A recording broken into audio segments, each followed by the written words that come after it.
Chapter 20. A World Without Her Sisters. The flowers. Gothel sat up in bed, panicked. The flowers? Where are the flowers? Lucinda flew into the room. We found only one flower, Gothel. Only one.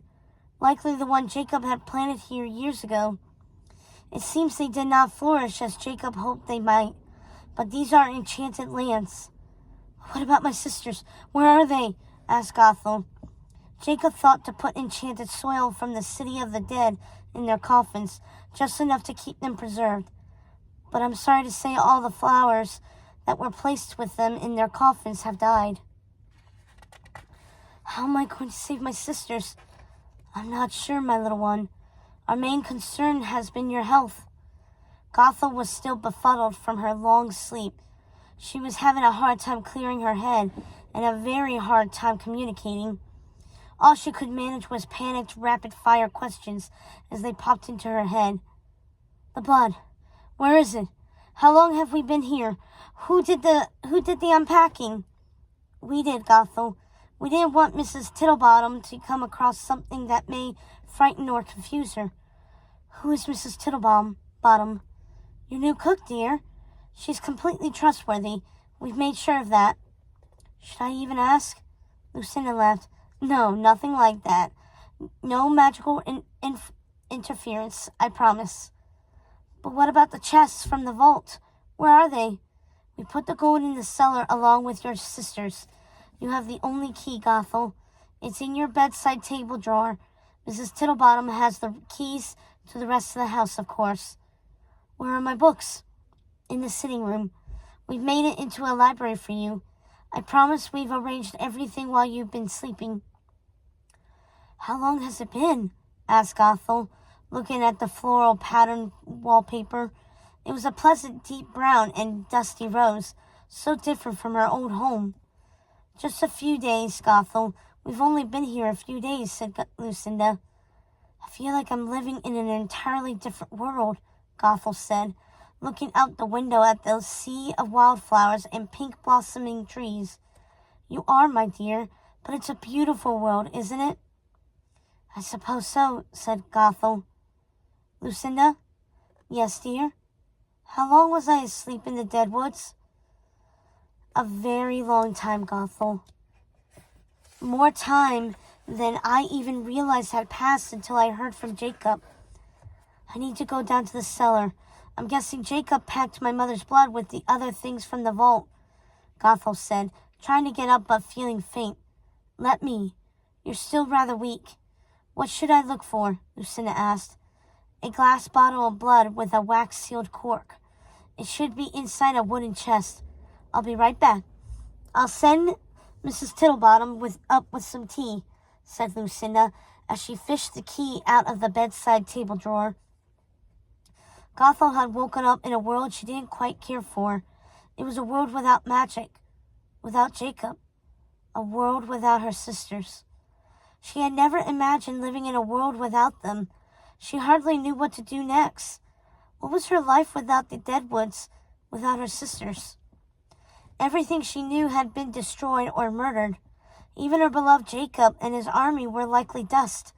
Her family home probably destroyed. All so some ailing queen could have her precious flower. Gothel was brought out of her musings by the sound of Mrs. Tittlebottom's clearing throat at the threshold of her room. Hello, my lady. Your sister asked that I bring up some tea. My sister? Asked Gothel. Are my sisters here? Where are they? Yes, my lady. Lady Lucinda has gone down into the cellar for something. The ladies Ruby and Martha are in the library, said Mrs. Tittlebottom, giving Gothel a sad smile. Ah, yes, of course.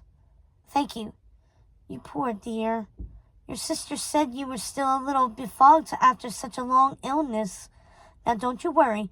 I will stuff you with your favorite foods and hopefully liven your spirits.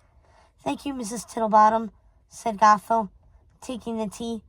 Now you drink that all up, Lady Gothel. Please, just call me Gothel. And you could just call me Mrs. T, said Mrs. Tittlebottom with a smile. Lucinda walked back into the room empty-handed. Thank you, Mrs. T. I think we will take our midday meal in the garden, if you don't mind. It's such a lovely day, and I would like my sister to get some air. I think that's a wonderful idea, Lady Lucinda. I have some of her favorites in the oven now. I'd better go check on them before they're ruined, she said as she trotted out of the room and down the stairs to the kitchen. Did you find it? Lucinda shook her head. I didn't, Gothel. I'm sorry. It has to be somewhere. If it is here, we will find it, I promise. Lucinda sat next to Gothel on the bed and put her hand on hers. Listen to me. Your sisters are fine where they are now. They're safe. I know you're eager to wake them, and I understand. I do. Believe me. But right now, I'm worried about you. Can we focus on getting you better first? And once you're strong again, we can focus on your sisters. How does that sound? Fine, I suppose. What's the matter? Why did you tell the cook you're my sister? This is a small town, Gothel. People gossip. You're a young woman with no family relations. I didn't want those nosy gossips in town weaving wild stories, digging up your background, or giving you any trouble. The last thing you need is the king sending his men to find the last remaining flower. That was very smart of you. Thank you, said Gothel. Have you heard from Jacob? Do you know what became of my lands? I'm afraid there is nothing left of your lands. Not much, anyway, said Lucinda, with a sad look. She knew how much Gothel loved the dead woods. And Jacob? Asked Gothel. He's gone too, said Lucinda. It seemed she had nothing but bad news for her friend that day. Then he is finally at rest, said Gothel, squeezing Lucinda's hand.